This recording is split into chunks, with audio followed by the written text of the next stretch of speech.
Amados irmãos, graça e paz. Estou voltando das férias. Férias de pobre é a sessão da tarde, viu? Para começo de conversa, com a semana de férias, minha esposa pegou logo uma chikungunya.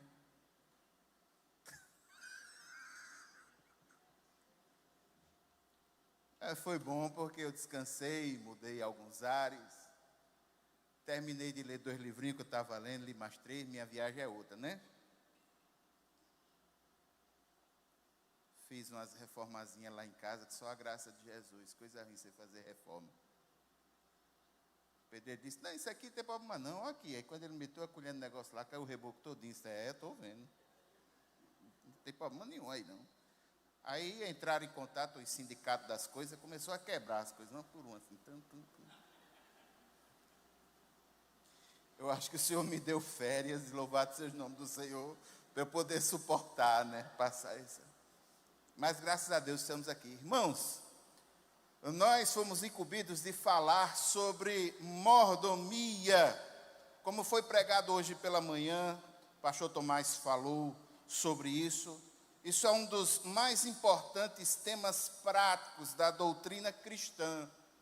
O problema dessa doutrina para nós hoje é o seu nome, mordomia. Falar sobre mordomia em período pré-eleitoral é terrível. Porque muitas pessoas têm a ideia de que mordomia, haveremos de estar falando aqui talvez na boa vida vivida pelos políticos que utilizam do nosso dinheiro para viver de forma regalada, mas na realidade não é isso. Infelizmente, irmãos, a língua é algo vivo, e como tudo que é algo vivo, ela tem também o seu processo de entropia. O que é isso? São células que vão morrendo e vão sendo substituídas por outras. Na biologia, na linguística acontece também, na língua acontece isso. Algumas palavras, elas vão perdendo o sentido, vão morrendo, vão surgindo outras, substituindo, mas mantendo o sentido semântico. Infelizmente, não foi feita ainda uma revisão do ponto de vista teológico dessa palavra aí, mordomia, para achar um substituto. O substituto melhor que a gente poderia dar vem do Dicionário Popular de Teologia, que diz que mordomia é o ramo da doutrina cristã que versa sobre a administração cuidadosa dos recursos do reino de Deus confiados a uma pessoa ou a um grupo. Ou seja, falando em mordomia cristã, nós vamos estar falando em administração das coisas, a ótica do reino de Deus, a ótica da teologia, a ótica da Bíblia. Ser mordomo é administrar alguma coisa que não é sua. Você administra algo para alguém. Se você já assistiu alguns dos filmes antigos, daqueles que têm grandes mansões, como o pastor Tomás citou hoje pela manhã, às vezes aparece a figura do mordomo, né? E nos de crimes, essas coisas, é sempre o que leva a culpa, né? Mas na realidade, o mordomo é aquele que administra toda a casa para o seu senhor. É um contexto que não se aplica muito a gente.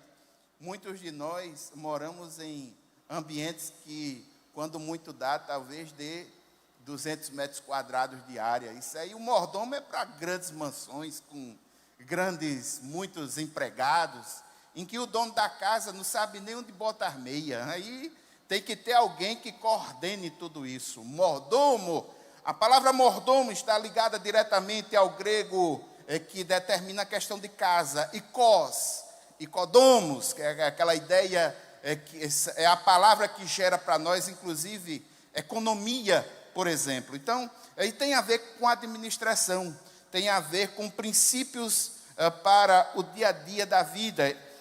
A questão da mordomia cristã tem um princípio espiritual fortíssimo, está em Salmos, no capítulo 24, versículo 1, quando diz o seguinte: a terra e tudo o que nele há são do Senhor. O mundo e todos os seus habitantes lhe pertencem. Qual é a ideia? Tudo é de Deus e Ele dá ao homem para que o homem administre para a sua glória. Tudo, tudo, tudo, tudo, tudo. Nada que você tem é iminentemente seu, a não ser o seu pecado. E para isso, o Senhor também providenciou escape, porque no nome de Jesus, nós estamos livres da condenação eterna. No nome de Jesus, nós estamos livres daquilo que é eminentemente nosso, que é o nosso pecado, as nossas falhas, as nossas culpas, mas Ele tomou sobre si as nossas dores no madeiro.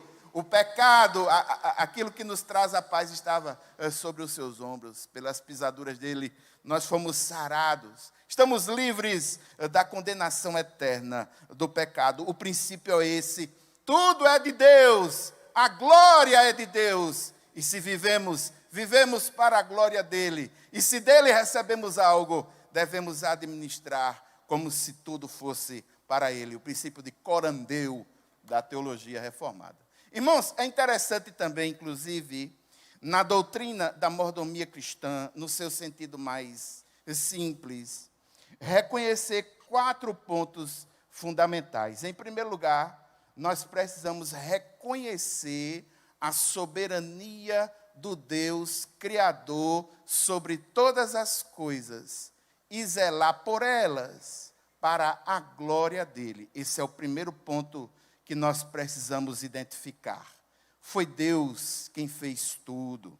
Gênesis 1, no princípio criou Deus os céus e a terra era sem forma e vazia, havia trevas sobre a face do abismo, o Espírito Santo de Deus pairava sobre a face das águas, e ele disse: haja luz, e houve luz. Aquilo que não tinha forma, Deus deu a forma, e aquilo que não tinha conteúdo, Deus encheu. Deus. Você pode correr, você pode fazer o que for, tudo começa nele. Muitas pessoas correm para outras teorias, na iminência de tentar desqualificar ou destronificar a posição de Deus ante as coisas criadas, mas não tem jeito, irmãos. A pessoa que crê, por exemplo, a ideia do Big Bang, que é uma ideia muito interessante, tudo começando com uma explosão, mas alguém tem que detonar essa explosão. Quem detonou? No meu entender, acho que foi Deus. Então você pode correr. A pessoa que acredita numa explosão não detonada, ela tem condições de acreditar na história de 2 carros andando e um vai bater no outro. Aí um tem ovo, farinha, água, azeite, açúcar, e o outro tem as vasilhas. Aí quando bate um com o outro, aí sai os bolos tudo criado.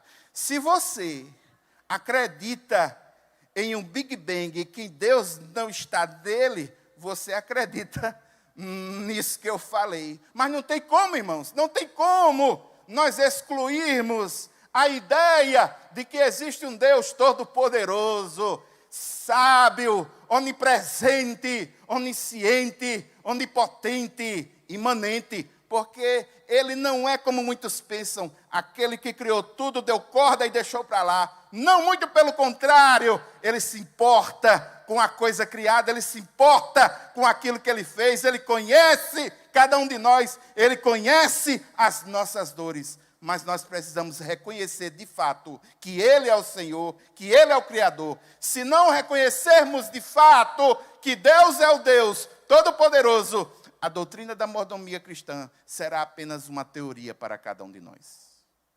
Segunda coisa que é necessário reconhecer que a vida tem propósitos práticos, bem delineados e nobres.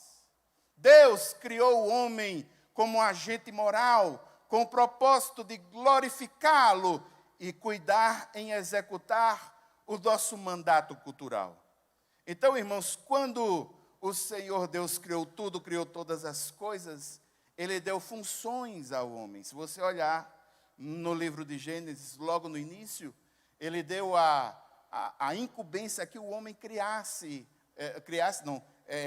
cultivasse, fosse um parceiro dele na manutenção ali, no cuidado, no trato do jardim do Éden.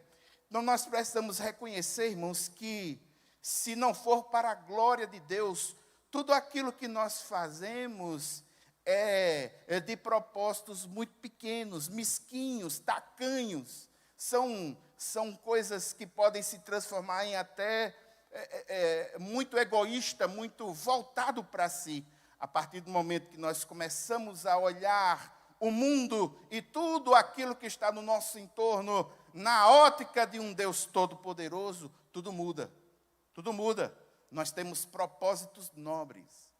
Terceira coisa que nós precisamos reconhecer para entender e viver bem na prática a doutrina da mordomia cristã é reconhecer que um dia, nós haveremos de prestar contas sobre tudo o que Deus colocou em nossas mãos para que administrássemos.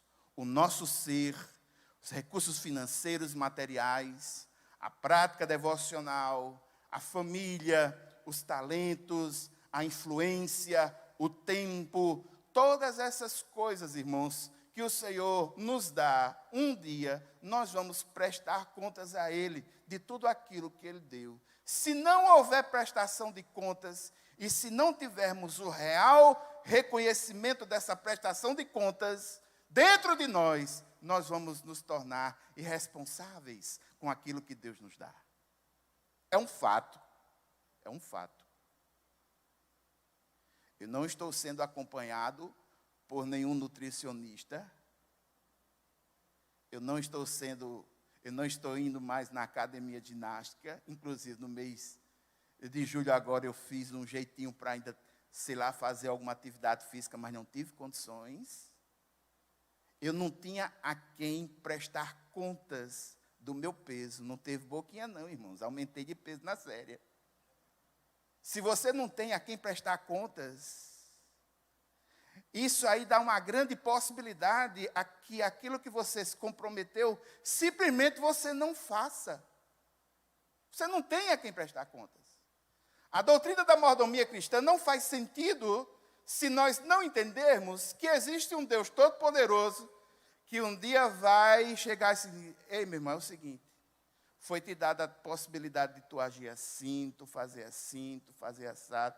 O que foi que você fez com os dons, com a influência, com o recurso, com o tempo, com a sua família, com sua vida, com sua alma, com seu espírito, com seu corpo? O que foi que você fez? Se nós não tivermos esse reconhecimento de que um dia nós vamos prestar contas de tudo ao Senhor, e o texto em Mateus diz que até das palavras nós vamos prestar contas ao Senhor. Se nós não tivermos esse reconhecimento dentro de nós, simplesmente nós vamos desleixar. É um fato, estou dizendo uma verdade. E quarta compreensão que nós precisamos ter é a compreensão de reconhecer a nossa responsabilidade pessoal diante de uma tão grandiosa obra que o Senhor concedeu a que cuidássemos. Cuidássemos dela como parceiros. Há uma responsabilidade por parte de cada um de nós. Essa responsabilidade precisa ser identificada, reconhecida e com convicção, aportada em nossa alma, para que nós possamos nos comprometer e cumprir. Senão, será mais uma teoria que você vai aprender, vai entrar aqui, vai sair aqui. A palavra de Deus nos diz que a sensatez e é digno de honra aquele que ouve as palavras e que confia e faz, coloca na prática. Então, a minha sugestão é, coloque na prática tudo aquilo que você aprender nesses próximos 2 meses, que vamos estar falando sobre mordomia cristã. Por favor, abra sua Bíblia no livro de Mateus, no capítulo 21, dos versículos 33 até 43. Esse é o pano de fundo que será utilizado Vamos estar falando sobre uma parábola que ilustra com facilidade o que é ser um bom mordomo, o que é ser um mau mordomo. Vamos ler com toda a calma esse texto em Mateus, no capítulo 21, a partir do versículo 33. É uma parábola. O que é uma parábola? Uma parábola é um ensino de Jesus sobre coisas espirituais, utilizando elementos do dia a dia. Então, ele está falando sobre a questão de Israel como mordomo das coisas de Deus. E o texto diz assim, versículo 33, Mateus 21, a partir do versículo 33, o texto diz: ouçam outra parábola. Havia um proprietário de terras que plantou uma vinha, colocou uma cerca ao redor dela, cavou um tanque para prensar as uvas e construiu uma torre. Depois, ele arrendou a vinha a alguns lavradores e foi fazer uma viagem. Aproximando-se a época da colheita, enviou seus servos aos lavradores para receber os frutos que lhe pertenciam. Os lavradores agarraram os seus servos, a um espancaram, a outro mataram e apedrejaram o terceiro. Então, enviou-lhes outros servos em maior número, e os lavradores os trataram da mesma forma. Por último, enviou-lhes seu filho, dizendo: a meu filho respeitarão. Mas quando os lavradores viram o filho, disseram uns aos outros: este é o herdeiro, venham, vamos matá-lo e tomar a sua herança. Assim, eles o agarraram, lançaram-no para fora da vinha e o mataram.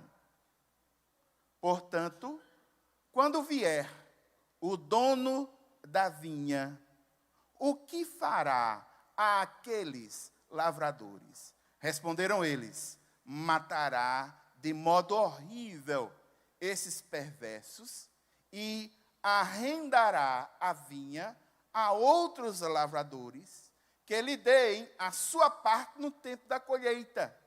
Jesus lhes disse: vocês nunca leram isto nas Escrituras? A pedra que os construtores rejeitaram tornou-se a pedra angular. Isso vem do Senhor e é algo maravilhoso para nós. Portanto, eu digo que o reino de Deus será tirado de vocês e será dado a um povo que dê os frutos do reino. Irmãos, essa parábola, e aqui vale a pena fazer um parênteses na parábola. Em primeiro lugar, para falar sobre a parábola, é necessário reconhecer o texto no contexto. E o primeiro contexto de um texto é o próprio texto. A parábola, ela tem uma regra de hermenêutica que é aplicada na hora que a gente vai interpretar o texto. Qual é a regra? Os estudiosos dizem que a parábola, ela só tem uma explicação. É como se tivesse uma coluna vertical principal com um ensinamento principal e todos os ensinamentos que puderem ser acrescidos a partir da parábola devem afirmar aquele ensinamento principal. E qual é o ensino principal dessa parábola que nós lemos? O ensino central, principal dessa parábola é o direito que Deus tinha de cobrar de Israel os frutos de justiça. A polêmica que gerou essa história foi travada em torno da questão levantada pelos sacerdotes e líderes a respeito da autoridade de Jesus em especial sobre a origem da sua autoridade para purificar o templo. E a resposta nessa parábola é muito clara. Jesus é o Filho. Jesus é o Filho amado. Aqueles que vieram antes dele, os servos, são os profetas. E o mau mordomo é justamente o povo de Israel, que mata os profetas e que rejeita o Filho. Esse é o eixo principal, o eixo fundamental. Israel aqui se apresenta como um mau mordomo. Israel se apresenta como mau mordomo. Mau mordomo que rejeita o filho do dono da vinha. O dono da vinha é o Senhor. Os servos foram os profetas. O filho que deveria ser honrado pelos lavradores não foi honrado. Esse é o eixo principal. Agora veja, nós podemos utilizar essa parábola para ilustrar um fato. Qual é o fato? Quando uma pessoa administra algo para alguém, essa administração está sujeita a uma avaliação. Depois da avaliação, ou a pessoa é um bom mordomo, ou a pessoa é um mau mordomo. A parábola mostra que Israel foi um mau mordomo daquilo que o Senhor enviou para eles. Israel aqui está sendo um exemplo de má mordomia. Por quê? Porque o bom mordomo é aquele que trata com fidelidade, com generosidade, tudo aquilo que o Senhor lhe concede a que seja tratado. Então, eu gostaria de, nessa noite, destacar apenas duas grandes verdades espirituais sobre esse texto que nós lemos em primeiro plano, que foi esse da vinha. A primeira verdade é a seguinte, irmãos, isso aí é um fato, para todos os textos que falam sobre mordomia. O bom mordomo, ele sabe e reconhece que o Senhor Deus é o dono da vinha. Saber e reconhecer. Porque tem muita gente que sabe, mas não reconhece. Tem muita gente que sabe que Deus é Deus, mas não reconhece de forma prática na vida. Tem muita gente que com a boca diz que existe um Deus todo-poderoso, mas com a vida não vive da forma como ele proclama com a sua boca. Falta integridade de vida. Nós precisamos, irmãos, levar Deus a sério. Ser um bom mordomo é saber que Deus é Deus. O nosso Deus, irmãos, é um Deus soberano. Isaías 45:5 diz: eu sou o Senhor e não há nenhum outro. Salmo capítulo 24, os versículos 1 e 2, que nós lemos: do Senhor é a terra e tudo o que nela há. Ageu capítulo 2, versículo 8: tanto a prata quanto o ouro me pertencem, declara o Senhor dos exércitos. O nosso Deus é soberano, o nosso Deus é supremo. Isaías 42:8 diz: eu sou o Senhor, esse é o meu nome, eu não darei a outro a minha glória, nem a imagens o meu louvor. No livro de Daniel, no capítulo 2, dos versículos 20 a 22, louvado seja o nome de Deus para todo sempre, a sabedoria e o poder a Ele pertencem. Ele muda as épocas, Ele muda as estações, Ele destrona reis, Ele estabelece reis, Ele dá sabedoria aos sábios, Ele dá conhecimento aos que precisam de discernimento, Ele revela coisas profundas e ocultas, Ele conhece aquilo que está, inclusive nas trevas, e Ele é o Deus poderoso que habita na luz. Nós precisamos reconhecer isso, nós precisamos reconhecer e saber que Deus tem primazia sobre tudo. Isaías 44:6. Assim diz o Senhor dos Exércitos, o Rei de Israel, o seu Redentor: eu sou o primeiro, eu sou o último, além de mim não há Deus algum. Não há Deus algum. Eu gostaria de convidar a que você abrisse a sua Bíblia em Colossenses, no capítulo 1, a partir do versículo 15.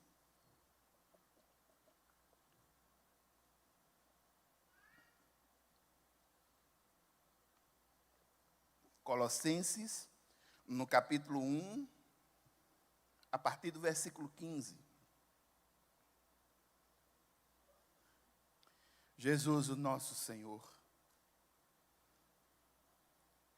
E o texto diz: Ele é a imagem do Deus invisível, o primogênito de toda a criação, pois nele foram criadas todas as coisas, nos céus e na terra, as visíveis e as invisíveis.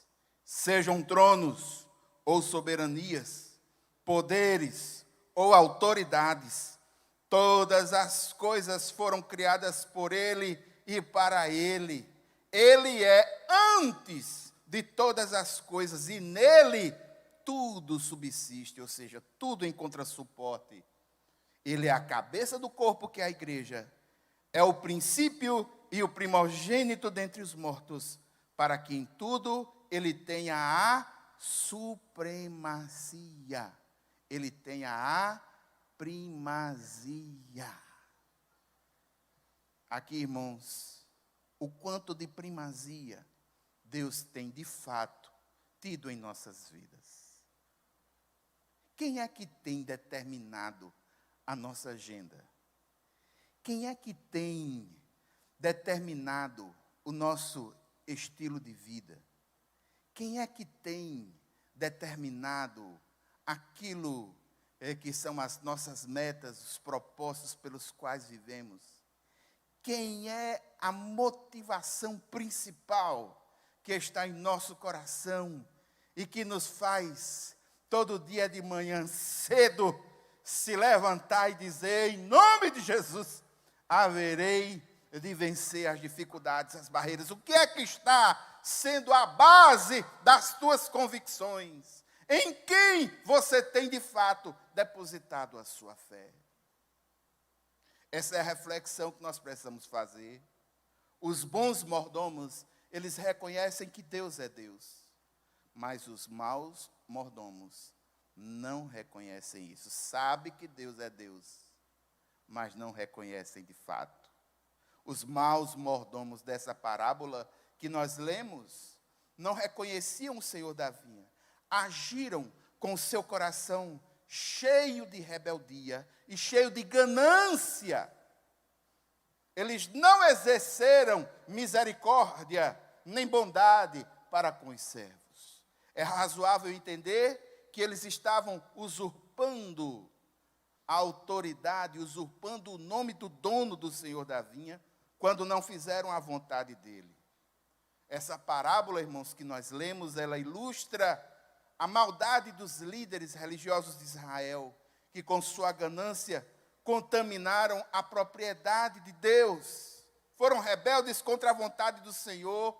O espaço físico do templo estava inclusive contaminado, sabe por quê? Porque o coração do povo também estava contaminado com essa ganância e esse falso ensino. Muitas vezes, o mau uso dos bens que Deus coloca em nossas mãos é resultado da nossa rebeldia contra a soberania e os direitos que esse Deus tem. Compete ao mordomo bom e fiel reconhecer o senhorio de Deus sobre todas as coisas que estão sob os seus cuidados e usar com reverência para a glória de Deus, para a glória de Deus, para a glória de Deus. Viva para a glória de Deus. Segunda coisa que nós podemos aprender com essa parábola e com as demais parábolas que falam sobre mordomia, é que os mordomos ingratos, os mordomos maus, eles perdem o seu privilégio. Olha como termina a parábola que nós lemos. Olha como termina. Portanto, eu digo que o reino de Deus será tirado de vocês e será dado a um povo que dê os frutos do reino. Irmãos, isso é muito sério. Isso é muito forte. É sério. A vinha vai ser dada a outros lavradores, que a seu tempo haverão de entregar os frutos ao Senhor da vinha. Aqui uma coisa interessante, irmãos, e nós precisamos ter isso em mente. Muitas vezes, as pessoas ocupam uma propriedade alheia. Se o dono não souber, e essa pessoa ocupar uma propriedade por mais de 5 anos, se não me falha a memória, aqui no Brasil isso gera um direito, me parece que chamado usucapião, né? A pessoa ocupa aquela área, o dono não requereu, não viu, não fez nada, ela consegue provar que por mais de 5 anos está ali, não tem nenhum processo, então aquilo se perde. Agora, irmãos, eu quero lembrar só uma coisa. No que tange as coisas que o Senhor nos dá para que nós administremos, não existe usucapião. Sabe por quê? Porque Deus nunca se ausenta de nada. Ele é onipresente. Isso é muito interessante para nós. É importante sabermos isso. Eu estava vendo um vídeo do pastor Cláudio Duarte, ele falando sobre quando uma pessoa vai fazer coisa errada, e eu achei interessante, e se aplica a isso aqui. Quando a pessoa vai fazer coisa errada, que ela está ali, na espreita, e vai fazer algo errado, aí ela olha para um lado, aí ela olha para o outro, ela vira a cadeira, olha para trás, olha debaixo da mesa, aí vai e faz errado, porque ninguém está olhando. Mas o pastor Cláudio Duarte, ele lembrou uma coisa interessante. Ele precisa olhar para cima. Porque se ele olhasse por lados, de fato, ele não ia encontrar nada, não. Mas se ele fizer assim, se lembrar do Deus Criador, oi, Senhor, o Senhor está aí, né? Está vendo tudo, né? É por isso, irmãos, que eu digo que não é só saber. É saber, reconhecer e relevar que Deus é soberano sobre tudo. É saber, reconhecer e relevar. Irmãos, é impressionante como os lavradores maus, eles foram solidários para fazer o mal. Não sei se você percebeu isso. Veja a parábola bem direitinho, que para fazer o mal, quando os servos são enviados pelo Senhor, eles se juntam e fazem o mal. Na revolta, inclusive, se uniram para dar uma surra no filho do dono da vinha. Os religiosos de Israel mataram o Senhor Jesus. Ilustrativamente, ali estavam escribas, saduceus, sacerdotes, membros do sinédrio, membros do povo em geral. Eles deveriam ser solidários, não na prática do mal, eles deveriam ser solidários na prática do bem. Mas não foi isso o que aconteceu. Não era isso o que estava ocorrendo. Agora, irmãos, antes da gente jogar pedra nos lavradores maus da vinha, é necessário, é conveniente que hoje nós façamos uma análise da nossa vida. Se nós não temos sido negligentes em algum aspecto prático de nossa vida, que poderia estar sendo administrado para a glória de Deus, mas simplesmente estamos administrando como maus mordomos, não fazendo a vontade do Pai, mas fazendo a nossa vontade com aquilo que o Senhor tem nos dado. Não joguemos pedras dos maus lavradores da parábola, sem antes fazermos a devida reflexão sobre nossa vida. É necessário, irmãos, fazer essa revisão da nossa vida. É possível que em alguma área da nossa vida nós tenhamos utilizado como os maus lavradores têm utilizado. Faça uma reflexão nessa noite. Você realmente tem reconhecido a soberania de Deus na tua vida? Você, na igreja, ou em outros lugares que a gente pode determinar como vinhas do Senhor, em que grupo você se qualifica? Você estaria no grupo dos bons mordomos, fiéis, bondosos, generosos? Ou você estaria no grupo dos maus mordomos, invejosos e gananciosos? Você tem sido voluntário? O seu coração tem sido um coração realmente generoso, sobretudo para a causa do Senhor? Você tem vivido de forma íntegra em todos os lugares por onde você tem passado?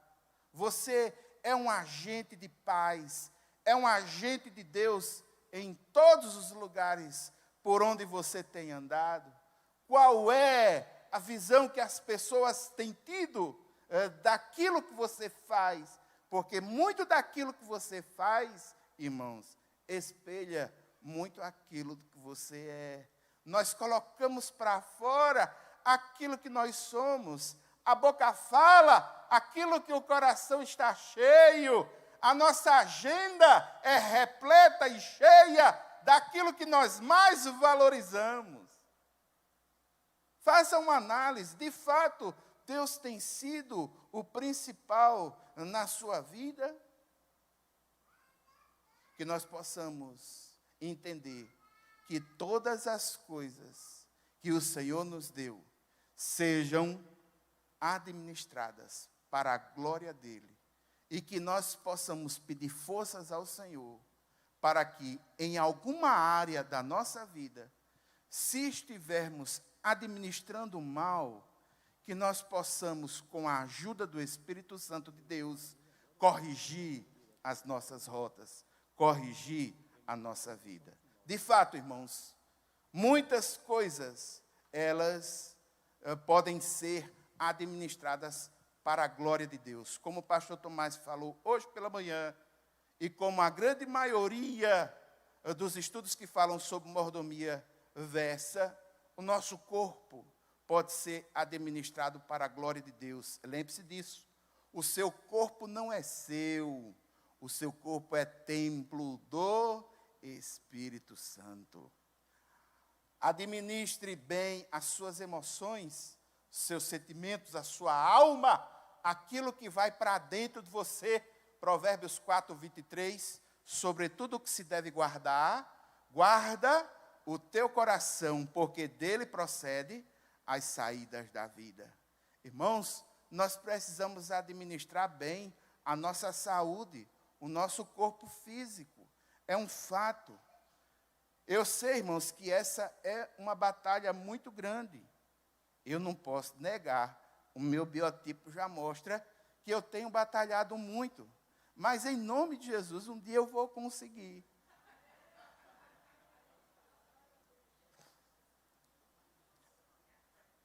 Irmãos, mas veja só. Não, eu só vou quebrar aqui um pouquinho, para rir um pouquinho, né? Porque o pastor botou logo a mensagem pesada. No segundo dia, o primeiro que vai pregar. Aí você vai pregar sobre o mau mordomo. Aí eu digo, eita, pastor, logo sob o mau mordomo. Porque eu já tenho esse estigma de só dar as pancadinhas e aí bota o mau mordomo para eu pregar. Mas o fato, irmãos, é que é possível que uma área da nossa vida a gente esteja fazendo a nossa própria vontade. A questão do corpo, do físico, essas questões a Bíblia também ensina. A Bíblia fala, e gula é pecado. Não pode. É uma coisa que a gente tem que enfrentar, é um fato. Não existe pecado pequeno, pecado grande. Não, irmãos, é pecado. Pecado. Ó, perto da hora do jantar, né? Aí o camarada diz, não, agora uma carnezinha de sol, com uma macaxeirinha, uma manteiguinha da terra, uma farofinha carioca, uma coquinha bem geladinha. Quando a gente come, se alimenta, tal, tudo bem. Agora, irmãos, quando a gente se excede, aí é o problema. Eu estou aqui, não posso negar, é um fato, é um problema. Isso não é bom para mim, não, irmãos, não é bom para ninguém. O pecado, ele traz consigo algo terrível. O salário do pecado é a morte. Se eu não cuido bem do meu corpo, eu estou sujeito a ter um infarto, um AVC, uma chikungunya que me pegar e me derrubar. Se eu cuido bem do meu corpo, e o meu corpo está bem, eu vou ter mais forças para glorificar o Senhor. Você percebe isso? Então, irmãos, a administração do tempo. Será que nós temos administrado o tempo, de fato, para a glória de Deus? Faça um pensamento bem simples. Você gasta mais tempo hoje em oração do que na internet e nas redes sociais? Faça-se esse paralelo. Quanto tempo mais você gasta? Você tem gastado mais tempo com o Senhor, investido mais tempo com o Senhor? Quanto tempo você tem passado nas redes sociais? Recursos, tempo, influência. Você tem tido ou usado a sua influência para a glória de Deus? A mordomia da influência é algo fantástico. Eu não sei se você já viu em uma das parábolas que alguém, quando produz como semente forte, produz a 30, a 60 e a 100. Ele não faz distinção entre os números. Porque, irmãos, tem irmão que se produzir 30 no potencial dele, ele está produzindo 200 de muitos de nós aqui. Tem outros que se produzir 60 no potencial dele, está produzindo mais do que muitos por cento de muita gente. Tem um irmão que pode abrir portas para que o evangelho seja pregado em um lugar só com uma ligação telefônica. Tem gente que tem poder, que tem influência, a ponto, inclusive, de fechar as portas. Quando eu tocava no passado, eu tocava em um grupo chamado Acorde Celeste, há muito tempo. Tocávamos eu e o pastor Ismael Machado, que pastoreou essa igreja, e em memória, né?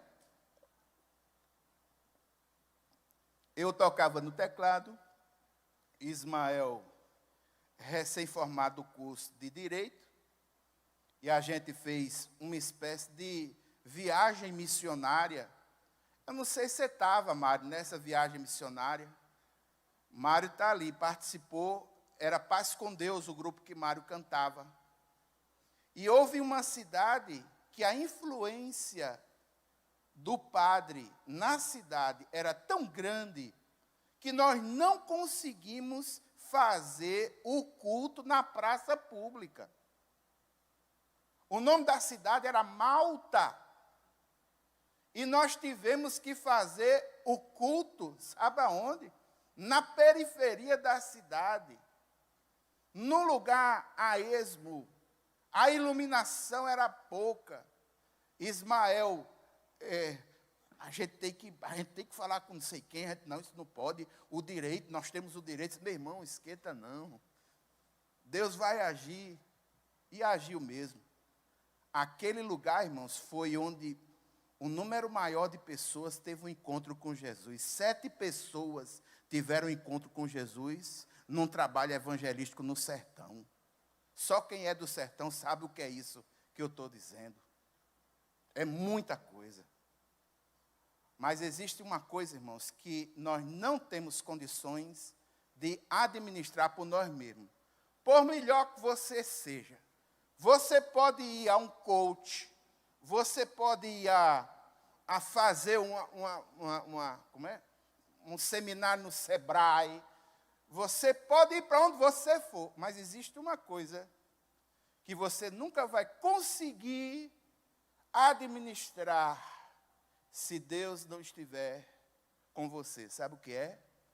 A sua própria vida. A coisa principal que nós precisamos dar ao Senhor para que a partir dali tudo faça sentido é a nossa vida. Tudo começa com a entrega total do nosso ser. Tudo começa com a entrega total, sem restrição alguma. Toda a minha vida sendo entregue ao Senhor, sem ficar de fora nenhum pedaço dela. Toda ela precisa ser entregue ao Senhor. Como diz o cientista Newton, há um vazio no coração do homem que só pode ser preenchido pela presença de Deus. Enquanto esse vazio não for preenchido, nada ao nosso redor fará sentido algum. Na Bíblia, Salomão também falou isso. Um dos textos mais difíceis da Bíblia de ser traduzido a partir das línguas originais, Eclesiastes capítulo 3, versículo 11. Se você tiver 10 versões, são 10 textos diferentes que você vai encontrar, por causa das muitas possibilidades que algumas palavras ali têm. Mas, na realidade, o texto diz assim: Deus fez tudo formoso ao seu tempo e pôs no coração do homem o desejo pela eternidade, sem que o homem perceba esta grande obra.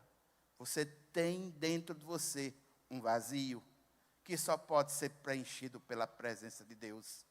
Enquanto a sua vida não for totalmente entregue, enquanto esse vazio não for preenchido pela presença do Espírito Santo, nada no seu entorno terá sentido real de vida.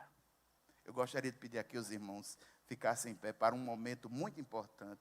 E eu peço aos irmãos que estejam orando nesse sentido. A principal coisa que nós podemos fazer é entregar a nossa vida. Como diz aquele ditado, se não me falha a memória, austríaco, aparentemente bobo, mas é muito profundo. A coisa principal é fazer da coisa principal a coisa principal. E a coisa principal, irmãos, é entregarmos o nosso coração ao Senhor Jesus, entregarmos a nossa vida ao Senhor Jesus, entregarmos a nossa família ao Senhor Jesus, entregarmos as nossas finanças ao Senhor Jesus, entregarmos o nosso tempo ao Senhor Jesus, entregarmos as nossas dificuldades ao Senhor Jesus, entregarmos as nossas dores ao Senhor Jesus. Essa é a coisa principal que precisa ser feita. E eu gostaria de perguntar nesta noite, existe alguém que gostaria de, nesta noite, fazer uma aliança com o Senhor, dizendo, a partir de hoje, eu quero que o Senhor tome conta do meu coração e de todo o meu ser. Há alguém nesta noite que gostaria de fazer essa aliança com o Senhor? Por favor, venha, meu filho, nós queremos orar por você. Pastor Anilson, venha para cá. Gostaria que você orasse, que minha voz está indo embora. Venha, querido. Mais alguém deseja ter o seu encontro com o Senhor? Venha para cá, nós queremos interceder por você. Venha. Deus te abençoe, querido. Venha para cá, mais alguém quer ter o seu encontro com o Senhor? Louvado e engrandecido seja o nome santo do Senhor. Mais alguém deseja? Mais alguém deseja fazer sua aliança com o Senhor nessa noite? Mais alguém? Mais alguém? Louvado seja o nome santo do Senhor. Aleluia, glória a Deus. Irmãos, louvado seja o nome santo do Senhor. Isso é uma ação do Espírito Santo de Deus, que aquece o coração, que ilumina a alma e que mostra quem nós somos de fato e quem Jesus é. E eu gostaria de pedir que o irmão pastor Iranilson fizesse essa oração. Amém.